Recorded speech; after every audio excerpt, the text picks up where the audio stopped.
Татнефть-арена представляет 10 февраля. Встречай День влюбленных с Big Love Show. И раз. Достала?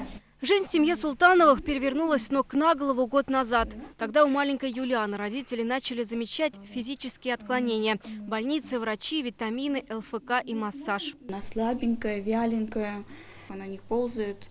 Она, если посадишь, самостоятельно сидит, а сама не садится. Год назад они услышали страшный диагноз – спинальная амиотрофия. Это редкое генетическое заболевание. Заболевание проявляет себя дегенеративным процессом, то есть разрушение клеток спинного мозга, причем клеток двигательных. На сегодняшний день сказать, что имеется какой-либо адекватный метод в плане лечения или хотя бы прерывания этого процесса нет.